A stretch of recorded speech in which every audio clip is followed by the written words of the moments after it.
Dear students, good morning to all of you. Today, this session, we are having subject English for Communication. English for എന്ന കമ്മ്യൂണിക്കേഷനാണ് ഈ സെഷനിൽ നിങ്ങൾക്ക് ഉള്ളത്. ഞാൻ നിങ്ങളുടെ ഇംഗ്ലീഷ് ടീച്ചറാണ്. എൻ്റെ പേര് രാജേഷ്. ഫസ്റ്റ് ഓഫ് ഓൾ നമുക്കൊന്ന് ഇൻട്രൊഡക്ഷൻ നോക്കാം. സബ്ജക്റ്റിനെ പറ്റി ഒന്ന് ഇൻട്രൊഡക്ഷൻ എന്താണെന്ന് നോക്കാം. English for communication, that means communication പർപ്പസിനായിട്ട് ലാംഗ്വേജ് യൂസ് ചെയ്യുന്നു, ഇംഗ്ലീഷ് ലാംഗ്വേജ് യൂസ് ചെയ്യുന്നു. അപ്പോൾ എന്താണ് കമ്മ്യൂണിക്കേഷൻ എന്ന് പറഞ്ഞാൽ നമുക്ക് ആദ്യം അറിയണം. Communication is the transfer of information from one person to another person or other persons. അതായത് ഒരു വ്യക്തി വേറൊരു വ്യക്തിയുമായിട്ടോ അല്ലെങ്കിൽ മറ്റു വ്യക്തികളുമായിട്ടോ ആശയവിനിമയം നടത്തുന്നതിനെയാണ് പൊതുവെ നമ്മൾ കമ്മ്യൂണിക്കേഷൻ എന്നതുകൊണ്ട് ഉദ്ദേശിക്കുന്നത്. അപ്പോൾ ഈ കമ്മ്യൂണിക്കേഷനിൽ ലാംഗ്വേജിനുള്ള ഇമ്പോർട്ടൻസ് എന്താണ്, എസ്പെഷ്യലി ഇംഗ്ലീഷ് ലാംഗ്വേജിനുള്ള ഇമ്പോർട്ടൻസ് എന്താണ്? നമുക്കറിയാം, ലാംഗ്വേജ് ഇല്ലാതെ അല്ലെങ്കിൽ ഒരു ഭാഷ ഇല്ലാതെ നമുക്ക് കമ്മ്യൂണിക്കേറ്റ് ചെയ്യാൻ അത്ര എളുപ്പമല്ല. ചെയ്യാം ഫോർ എ ഷോർട്ട് പീരീഡ്. അപ്പോൾ ഇംഗ്ലീഷിൻ്റെ ഇമ്പോർട്ടൻസ് എന്താണെന്ന് വെച്ച് കഴിഞ്ഞാൽ, ഇംഗ്ലീഷ് എന്ന് പറഞ്ഞാൽ നമുക്കറിയാം, it's A world wide language. That means internationally accepted language ആണ് ഇംഗ്ലീഷ് എന്ന് പറയുന്നത്. അപ്പോൾ ഈ കാര്യത്തിൽ ഇംഗ്ലീഷ് എന്നുള്ള രീതിയിൽ നമുക്ക് അറ്റ്ലീസ്റ്റ് ഇംഗ്ലീഷ് കൈകാര്യം ചെയ്യാൻ പറ്റണം. അത്യാവശ്യം ഫ്ലുവൻസി ഉണ്ടാവും വേണം. അപ്പോഴാണ് നമുക്ക് കേരളത്തിൽ നിന്ന് പുറത്ത് പോയിട്ട് നല്ല ജോലി എടുക്കാനും ഒന്ന് ഷൈൻ ചെയ്യാനൊക്കെ പറ്റുള്ളൂ. ഈ കമ്മ്യൂണിക്കേഷനിൽ ആക്ച്വലി പല മെത്തേഡ്സ് ഉണ്ട്. ഇപ്പം നമ്മൾ ലാംഗ്വേജ് അല്ലെങ്കിൽ ഭാഷ, എഴുത്ത് എന്നതിനൊക്കെ പുറമെ പല രീതിയിൽ നമുക്ക് നോക്കാം എന്തൊക്കെയാണ് communication, different ways of communication. പല മെത്തേഡ്സ് ഉണ്ട് കമ്മ്യൂണിക്കേഷനായിട്ട്. നമുക്കറിയാം, വെർബൽ കമ്മ്യൂണിക്കേഷൻ, വേർഡ്സ്, വാക്കുകൾ ഉപയോഗിച്ചുകൊണ്ടുള്ള കമ്മ്യൂണിക്കേഷൻ, വെർബൽ കമ്മ്യൂണിക്കേഷൻ. രണ്ടാമത്തത് നോൺ വെർബൽ. നോൺ വെർബൽ എന്ന് പറഞ്ഞാൽ ആംഗ്യഭാഷ. അതുമാതിരി ബോഡി അങ്ങോട്ടും ഇങ്ങോട്ടും മൂവ് ചെയ്യുമ്പോൾ നമ്മുടെ ബോഡി ലാംഗ്വേജിൽ നിന്ന്, ഐ കോണ്ടാക്റ്റിൽ നിന്ന്, ഇരുന്നെല്ലാം നമുക്ക് കമ്മ്യൂണിക്കേറ്റ് ചെയ്യാൻ പറ്റും. That is known verbal communication. മൂന്നാമത്തെ കമ്മ്യൂണിക്കേഷൻ എന്ന് പറയുന്നത് പിക്ചോറിയൽ കമ്മ്യൂണിക്കേഷനാണ്. ചില പിക്ചേഴ്സ്, ഇമേജസ്, ഫോട്ടോസ് ഇതെല്ലാം വെച്ചുകൊണ്ട് നമുക്ക് കമ്മ്യൂണിക്കേറ്റ് ചെയ്യാം. നാലാമത്തെ കമ്മ്യൂണിക്കേഷനാണ് വരുന്നത് റിട്ടൺ കമ്മ്യൂണിക്കേഷൻ. ദാറ്റ് എഴുതിയിട്ട് കൊണ്ടുള്ള കമ്മ്യൂണിക്കേഷൻ. അവിടെയാണ് തീർച്ചയായിട്ടും ലാംഗ്വേജിൻ്റെ ഇമ്പോർട്ടൻസ് വരുന്നത്. എഴുതി ഫലിപ്പിക്കുക. ചിലപ്പോൾ നമ്മുടെ മനസ്സിൽ ഐഡിയ ഉണ്ടാവും, അത് എഴുതാൻ എല്ലാവരെ കൊണ്ടും കഴിഞ്ഞോളന്നില്ല. ചിലർ വളരെ സ്മാർട്ടായിട്ട് മനസ്സിലുള്ള ഐഡിയകളും കയ്യിൽ അപ്പുറമൊക്കെ എടുത്ത് വൃത്തിയായിട്ട് എഴുതി ഫലിപ്പിക്കും. അതെല്ലാവരെ കൊണ്ടും പറ്റിക്കൊള്ളണമെന്നില്ല. ആ എഴുതി ഫലിപ്പിക്കുകയെന്ന് പറഞ്ഞാൽ വെറുതെ എന്തെങ്കിലും വാരി വലിച്ച് എഴുതല്ല. എഴുതി എന്താണ് എഴുതിയത് എന്നുള്ളത് അത് വായിക്കുന്ന ആൾക്ക് മനസ്സിലാവുക കൂടി വേണം. അപ്പോഴാണ് നമ്മൾ സക്സസ് ആവുള്ളൂ.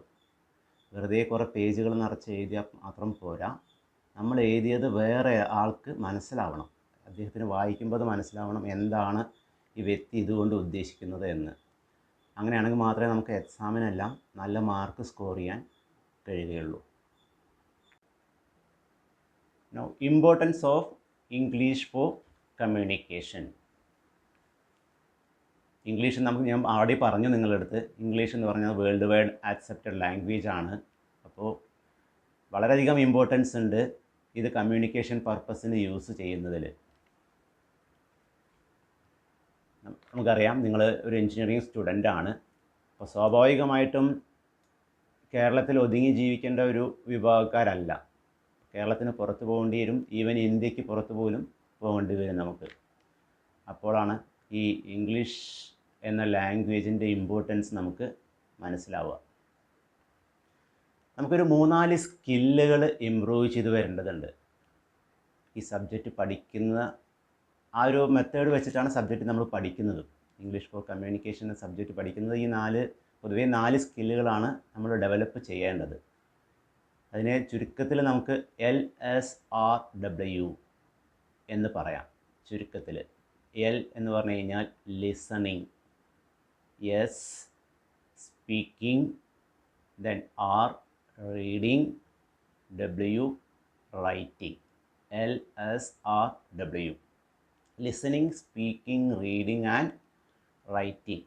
ലിസണിങ് കേട്ട് കഴിഞ്ഞാൽ, ഇപ്പോൾ നമുക്കൊരു ക്ലാസ്സൊക്കെ കേട്ട് കഴിഞ്ഞാൽ അത് എന്താണ് എന്ന് നമുക്ക് മനസ്സിലാവുക. ലിസണിങ് എബിലിറ്റി അത് ഓരോ വ്യക്തിക്കും വ്യത്യസ്തമായിരിക്കും.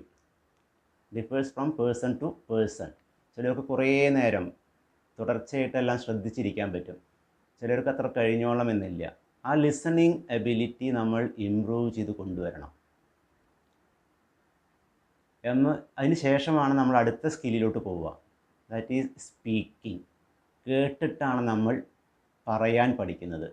നമുക്കറിയാം ചെറിയ കുട്ടികളെ എങ്ങനെയാണ് അവർ ആദ്യം സംസാരിച്ച് തുടങ്ങുന്നത്.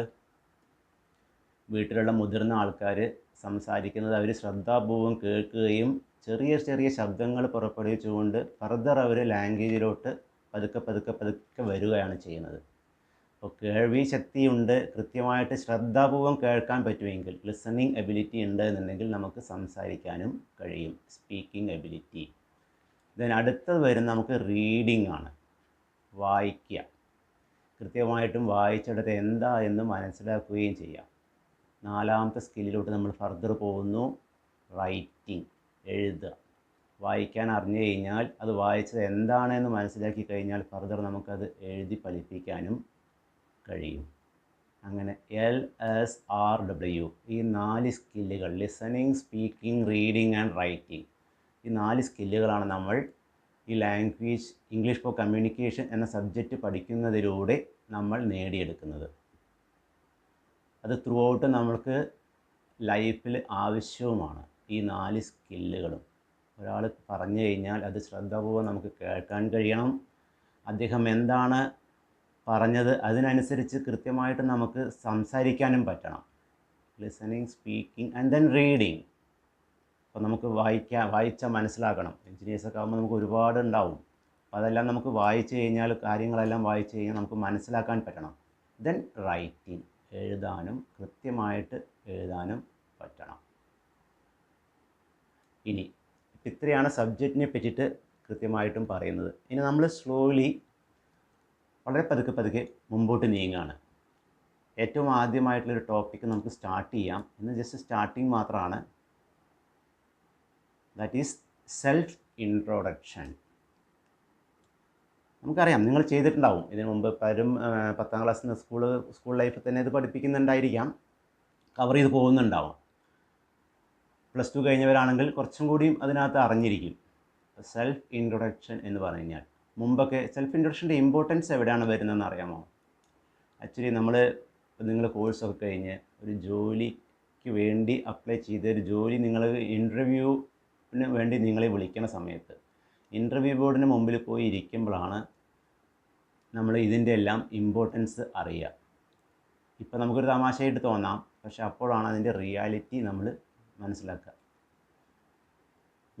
വളരെ മുമ്പൊക്കെ ആക്ച്വലി അവർ ചോദിക്കുകയായിരുന്നു, okay, what is your name, what is your ambition, what is your education qualification, what is your experience, what are your hobbies, what are your strengths. ഇങ്ങനെയുള്ള ചോദ്യങ്ങളൊക്കെയാണ് ആദ്യകാലങ്ങളിൽ അവരിങ്ങനെ 1 by 1 ആയിട്ട് ഇൻ്റർവ്യൂ ബോർഡിലെ മെമ്പേഴ്സ് നമ്മളിത് ചോദിക്കുകയായിരുന്നു ഉണ്ടായിരുന്നത്. അപ്പം നമ്മൾ അതിനുള്ള മറുപടിയെല്ലാം കൊടുക്കുമായിരുന്നു. ഇപ്പോൾ അന്ന് കുറേ സമയമൊക്കെ ഇൻ്റർവ്യൂവിന് വേണ്ടി എടുക്കുമായിരുന്നു. ഇപ്പോൾ കാലം മാറി, കുറച്ചും കൂടി അഡ്വാൻസ്ഡ് ആവുകൊണ്ട് ആർക്കും സമയമില്ല, ഒന്നാമത്തെ കാര്യം. അപ്പോൾ എന്തു ചെയ്യും, ഈ എല്ലാ കാര്യങ്ങളെയും ഉൾക്കൊള്ളിച്ചുകൊണ്ടുള്ള ഒരു self introduction. Okay, introduce your self. ഇങ്ങനെയുള്ള ഒരൊറ്റ ചോദ്യം മാത്രമേ വരുള്ളൂ ഒരു ഭാഗത്ത് ഇൻ്റർവ്യൂ ബോർഡിന് മുമ്പിൽ. നമ്മളവിടെ കഴിക്കുലം വിറ്റ് അല്ലെങ്കിൽ നമ്മുടെ ബയോഡാറ്റ എല്ലാം അവിടെ ഏൽപ്പിച്ച് കഴിഞ്ഞാൽ ക്വാളിഫിക്കേഷൻ സർട്ടിഫിക്കറ്റ്സ് എല്ലാം അവിടെ കൊടുത്ത് അവർ വെരിഫൈ ചെയ്തതിന് ശേഷം നമ്മൾ ഇൻ്റർവ്യൂവിന് മുമ്പ് ബോർഡിന് മുമ്പിൽ നമ്മൾ എത്തുന്ന സമയത്ത് നമ്മൾ ആദ്യം ചോദിക്കുന്ന കാര്യങ്ങൾ ഇതായിരിക്കും: ഇൻട്രൊഡ്യൂസ് യുവർ സെൽഫ്, അല്ലെങ്കിൽ സ്പീക്ക് അബൌട്ട് യുവർ സെൽഫ്, അല്ലെങ്കിൽ tell me something about your self. ഇങ്ങനെയുള്ള ചോദ്യങ്ങളെല്ലാം നമുക്ക് പ്രതീക്ഷിക്കാം. ഇതിനെല്ലാം ഉദ്ദേശം ഒന്ന് തന്നെയുള്ളൂ, നിങ്ങളുടെ സെൽഫ് ഇൻട്രൊഡക്ഷൻ പറയുക എന്നുള്ളത്. ഇത് നമ്മൾ ആക്ച്വലി എഴുതിയിട്ട് നോക്കണം, പറഞ്ഞിട്ടും നോക്കണം, പറഞ്ഞ് പഠിക്കുക തന്നെ വേണം. അപ്പോഴാണ് നമ്മുടെ കോൺഫിഡൻസ് ഇമ്പ്രൂവ് ചെയ്യുകയുള്ളൂ. ഇതൊരു ടാസ്ക്കായിട്ട് തന്നെ കാണണം. അപ്പോൾ ഇത് നമ്മൾ ഈ ക്ലാസ്സിൽ നമ്മൾ ഹാൻഡിൽ ചെയ്യുന്നത് ഈ ഒരു ടോപ്പിക്കാണ് ആക്ച്വലി, സെൽഫ് ഇൻട്രൊഡക്ഷൻ. ഓരോ സ്റ്റുഡൻറ്റും ഇത് പ്രിപ്പയർ ചെയ്യണം. നിങ്ങൾ വോയിസ് മെസ്സേജ് ആയിട്ട് ഇതിനകത്ത് ഉണ്ടാവും വേണം. അത് ഞാൻ കൃത്യമായിട്ട് ഈവൻ ഗ്രൂപ്പിൽ വരുന്നുണ്ട്. അപ്പോൾ കൃത്യമായിട്ട് ആ സമയത്ത് നിങ്ങൾക്ക് ഇൻസ്ട്രക്ഷൻസ് തരാം എങ്ങനെ പ്രിപ്പയർ ചെയ്യണം എന്നുള്ളത്. ആദ്യം നിങ്ങൾ ഈ വീഡിയോ കാണൂ, ഇതിനനുസരിച്ച് നിങ്ങൾ സ്വയം പ്രിപ്പയർ ചെയ്യൂ. അതിനുശേഷം ഫർദർ ഇൻസ്ട്രക്ഷൻസ് ഗ്രൂപ്പിലുണ്ടാവും, വാട്സപ്പ് ഗ്രൂപ്പിൽ. അപ്പോൾ അത് നമുക്ക് ഫോളോ ചെയ്യുകയും ചെയ്യാം. ഇനി 1-2 കാര്യങ്ങളൊന്നും പറയാം, എങ്ങനെയാണ് ഈ സെൽഫ് ഇൻട്രൊഡക്ഷൻ ചെയ്യുക എന്നുള്ളത്. ഇതിനകത്ത് ചില പോയിൻറ്റ്സ് ഞാൻ ആൾറെഡി നിങ്ങളിത് ഇപ്പോൾ പറഞ്ഞു. ചില ചോദ്യങ്ങൾ അവർ മുമ്പ് ചോദിക്കുമായിരുന്നു, നമ്മളതിൻ്റെ ഉത്തരം കൊടുക്കുമായിരുന്നു എന്ന്. അതിന് പകരമായിട്ടാണ് ഇപ്പോൾ സെൽഫ് ഇൻട്രൊഡക്ഷൻ എന്ന വേർഡ് യൂസ് ചെയ്യുന്നത്. ഇൻട്രൊഡ്യൂസ് യുവർസെൽഫ് എന്ന് നിങ്ങളത് ചോദിക്കും, അല്ലെങ്കിൽ നിങ്ങളത് പറയുമെന്ന് പറയും എന്ന് ഞാൻ നിങ്ങളത് പറഞ്ഞിട്ടുണ്ടായിരുന്നു. അപ്പോൾ അത്രയും പോയിൻറ്റ്സാണ് ഇതിനകത്ത് കവർ ചെയ്യേണ്ടത്. അതായത് നിങ്ങളുടെ പേര്, നിങ്ങൾ എവിടെ നിന്ന് വരുന്നു, എന്താണ് നിങ്ങളുടെ ക്വാളിഫിക്കേഷൻ, എന്താണ് നിങ്ങളുടെ സ്ട്രെങ്ത്സ്, നിങ്ങൾക്ക് എന്തെങ്കിലും അഡീഷണൽ ക്വാളിഫിക്കേഷൻസ് ഉണ്ടോ, നിങ്ങളുടെ ഹോബീസ് എന്താണ്. ഇത്രയും കാര്യങ്ങളാണ് മെയിനായിട്ട് നിങ്ങൾ സെൽഫ് ഇൻട്രൊഡക്ഷൻ സമയത്ത് ചെയ്യേണ്ടത്. ഒരുപാട് ഡീറ്റെയിൽ ആയിട്ട് ഫാമിലിയിൽ ഇത്ര മെമ്പേഴ്സ് ഉണ്ട്, അത്ര മെമ്പേഴ്സ് ഉണ്ട്, അവർ അങ്ങനെയാണ് ഇങ്ങനെയാണ്, അങ്ങനെ ആ ഡീറ്റെയിൽസിലേക്കൊന്നും കടക്കേണ്ട ആവശ്യമില്ല സെൽഫ് ഇൻട്രൊഡക്ഷനിൽ. അത് അവർ ചോദിക്കുകയാണെങ്കിൽ മാത്രമേ നമ്മൾ പറയേണ്ടതുള്ളൂ.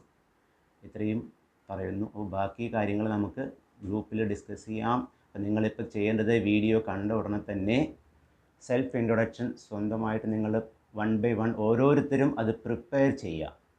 കൃത്യമായിട്ടും എഴുതി നോക്കുക, എഴുതി തയ്യാറാക്കി വയ്ക്കുക. അതിനുശേഷം അത് പറഞ്ഞു നോക്കുക. എന്നിട്ട് ഇത് വോയിസ് മെസ്സേജായിട്ട് അതിനകത്ത് ഗ്രൂപ്പിലിടണം. അപ്പോൾ ഞാൻ ഗ്രൂപ്പിൽ വരും കൃത്യമായിട്ടും. അപ്പോൾ നിങ്ങൾക്ക് ഇൻസ്ട്രക്ഷൻ തരും. ചിലപ്പോൾ ഞാൻ ഓരോരുത്തരെ വിളിച്ചിട്ടായിരിക്കും നിങ്ങളത് ചോദിക്കുന്നുണ്ടായിരിക്കുക. ഒന്ന് സെൽഫ് ഇൻട്രൊഡ്യൂസ് ചെയ്യൂ, വോയിസ് മെസ്സേജ് ഇടൂ. അപ്പോൾ വോയിസ് മെസ്സേജ് ആയിട്ട് എനിക്ക് നിങ്ങളുടെ വോയിസ് കേൾക്കണം. അപ്പോൾ അതിന് പുറമെ ചിലപ്പോൾ ഞാൻ റിട്ടേൺ ആയിട്ട് എഴുതി തരാനും പറയും. അതും ഗ്രൂപ്പിലിടാൻ വേണ്ടി പറയും. ഓക്കെ, അപ്പോൾ ആ ഇൻസ്ട്രക്ഷൻസ് ഫർദർ ഗ്രൂപ്പിൽ ഞാൻ വരുമ്പോൾ നിങ്ങൾക്ക് തരാം. ഓക്കെ, തൽക്കാലം ഇത്രയേ ഉള്ളൂ. വീഡിയോ കാണൂ, പ്രിപ്പയർ ചെയ്ത് വയ്ക്കൂ. Okay, by.